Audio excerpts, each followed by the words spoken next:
Olá, pessoal. Vamos aí para uma aula um pouco diferente das normais, né? Nossa aula virtual aí, fazendo umas explicações em cima desses slides de proteínas, ok? Então vamos nessa. Funções das proteínas, né?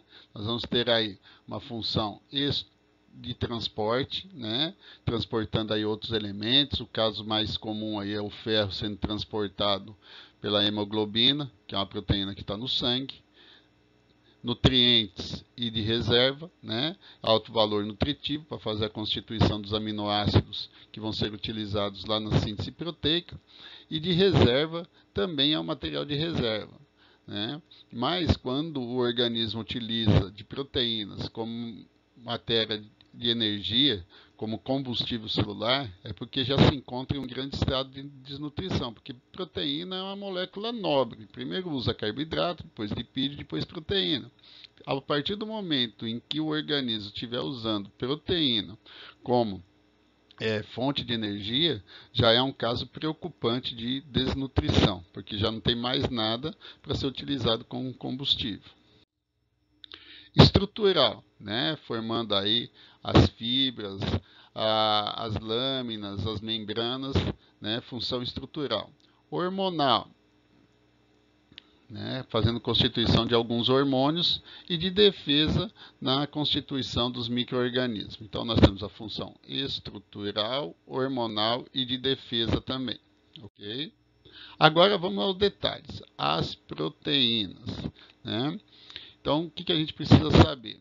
Né? Principal, que são constituídos de aminoácidos, a molécula básica de todas as proteínas. Daqui a pouco nós vamos ver a molécula de aminoácido e saber as suas funções e as suas estruturas, tá? Nós sempre vamos obter proteínas através da digestão. Quando a gente ingere algum alimento altamente proteico, nós quebramos essa molécula para obter os aminoácidos que depois vão ser utilizados na síntese de proteína. Bom, vamos para mais alguns detalhes do aminoácido do nosso corpo. Quando você liga um aminoácido ao outro, você tem o que nós chamamos de ligação peptídica. Tá? Daqui a pouco nós vamos ver com detalhes como que funciona essa ligação. O número de aminoácidos numa proteína vai variar. Você tem proteínas pequenas e tem proteínas grandes. Mas para ser considerado proteína, tem que ter no mínimo mais de 80 aminoácidos. Okay? Abaixo disso nós chamamos de polipeptídeos. Nós vamos ter 20 tipos de aminoácidos. 20 tipos de aminoácidos, tá? Que vão estar aí organizando as proteínas. O mais importante é você saber que eles vão ser diferenciados, esses aminoácidos são diferenciados pelo radical R. Daqui a pouco nós também vamos ver o que é esse radical R quando formos analisar a molécula de aminoácido. E lembrar que nós temos os aminoácidos naturais, que é o próprio corpo que produz, e os aminoácidos essenciais que obtemos através da nossa alimentação. Agora sim, vamos nos detalhar um pouco para essa fórmula dos aminoácidos, né? Isso aqui é muito importante que você guarde a estrutura da molécula aqui do aminoácido, né? Então isso aqui você tem que saber, né? Saber essa formulinha que é muito perguntado e saber identificar algumas regiões. Primeira região importante que você precisa saber identificar é essa aqui, ó, né? Essa região aqui, né? COOH, que é o grupo carboxila. Né? Grupo carboxila. Outra área importante é essa aqui, ó, né? O NH2, que pode estar dessa forma, ou um N ligando dois Hs ali, né? Então nós temos o NH2, que é o grupamento amina. Grupo carboxila, né? Grupo carboxila e grupo amina, tá? E aí vem o que eu havia falado antes, o radical. O radical que vai diferenciar os aminoácidos. Todo aminoácido tem grupamento carboxila, grupamento amina, né?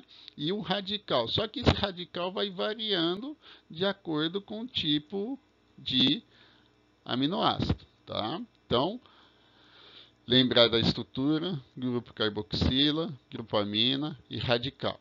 Vamos continuar aí. Então é aqui que eu te falei, ó. Você sempre vai ter lá, ó, o grupamento carboxila, né?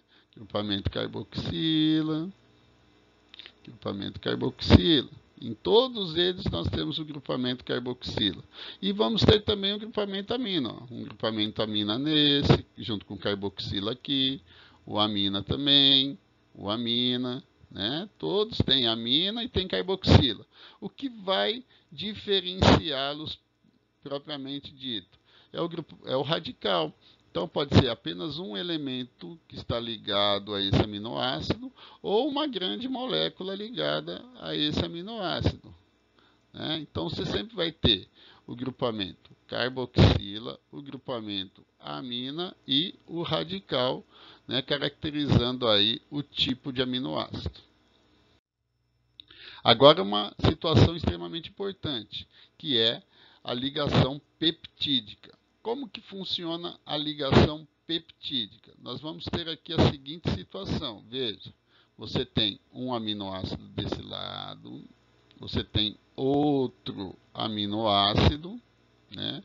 A união dos dois aminoácidos, né, vai ocorrer da seguinte forma, sempre nessa forma. Vai ocorrer entre o grupo, entre o OH do grupo carboxila com o grupamento com um H do grupo amina. Então você tem o OH do grupo carboxila de um aminoácido com o H do grupo amina do outro aminoácido, formando uma ligação. Então veja, nós vamos ter dois Hs e um O. Então no final do processo, após ocorrer a ligação, você tem a formação de uma molécula de água. Tá certo? Então como que fica a ligação? Então isso aqui é antes da ligação, né?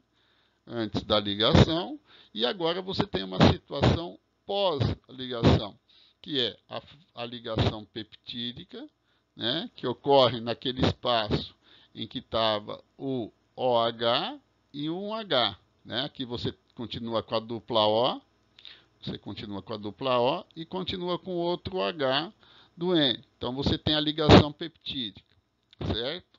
E aí você tem a formação da molécula de água. Se você tem dois aminoácidos, você vai formar um dipeptídeo. Se você tivesse três aminoácidos, tripeptídeo. Quatro aminoácidos, tetrapeptídeo. Vários aminoácidos, polipeptídeo. Mais de 80 aminoácidos, proteínas. Ok? E lembrando, sempre o número de ligações peptídicas será o número de aminoácidos menos 1. Então, se eu tenho 100 aminoácidos, eu vou ter 99 ligações peptídicas. Ok? Bom, como que você vai diferenciar as proteínas? Você pode diferenciar as proteínas por três fatores. Você pode diferenciar as proteínas pela quantidade de aminoácidos, né? Pelo tamanho da molécula, que vai caracterizar o tamanho da molécula, pelos tipos de aminoácidos e pela sequência dos aminoácidos. Aqui nós temos um exemplo da sequência. Veja, você tem aminoácido desse tipo aqui e tem aqui também, né? Tem desse tipo aqui e tem desse tipo aqui também. Tem aqui também e tem aqui também, né? Só que o que acontece? Você tem uma sequência diferente entre eles. Então, as três formas de diferenciar as proteínas. Você pode diferenciá-las pela quantidade de aminoácidos, que vai caracterizar o tamanho, pelos tipos de aminoácido e pela sequência dos aminoácidos. Outra coisa importante é a estrutura das proteínas, como diferenciar as proteínas. Então, você tem a estrutura primária. Estrutura primária será simplesmente uma sequência linear de aminoácidos. É um atrás do outro. É como se você pegasse o colar de pérolas e estendesse aqui na sua frente. Cada pérola, um aminoácido, numa sequência linear. Agora, se eu pegar esse cordão, né, esse colar de pérolas, e enrolar em forma de espiral, eu tenho uma estrutura secundária, tá certo? E essa estrutura secundária, se eu enrolá-la em torno dela mesmo, né, formando um enovelado, eu tenho aqui uma estrutura terciária, tá? Então tem uma estrutura terciária. Algumas vezes você vai ter uma representação de uma estrutura quaternária. A estrutura quaternária nada mais é do que a estrutura terciária agregada a mais algum outro tipo de elemento. Então você pode ter aí outros tipos de elemento envolvendo, né, estando em parceria com a molécula de proteína. Mas o mais comum é a terciária, ok? Bom, outra coisa importante é a questão da funcionabilidade da molécula. Ela está funcional, a proteína ativa, ela está dentro da sua forma. Então, a forma está relacionada com a função, certo? Agora veja, o que pode acontecer? Aumento de temperatura, calor, né? Esse calor provoca uma mudança na forma da molécula. Então, provocando essa mudança na forma da molécula, né, ela muda a sua conformação. Então, a molécula passa para um outro formato. Ao passar por outro formato, ela perde a sua função. Ela deixa de funcionar, certo? Como funcionava aqui antes. E o que pode levar a esse processo de desnaturação? Esse processo de desnaturação pode ser pela elevação da temperatura ou por variações do pH, né? Pode ser variações no meio mais ácido, no meio mais básico, certo? Isso também pode provocar a desnaturação. Então, esses processos aí podem fazer com que haja mudança da forma e perda da função, ok? Então, ficar atento. Vão existir, as proteínas são muito específicas, então tem proteínas que se adaptam bem no meio ácido, no meio alcalino, e tem proteínas que são neutras. Só que, se elas forem para os extremos que não correspondem à sua melhor funcionabilidade, pode acontecer o processo de desnaturação, tá? Agora sim, vamos entrar em detalhes aí nas nossas amiguinhas, as enzimas. Perfeito. Vamos lá. O que são as enzimas? Né? Vamos mudar aqui a canetinha, colocar um marca-texto, né? Tentar deixar bonitinho, né?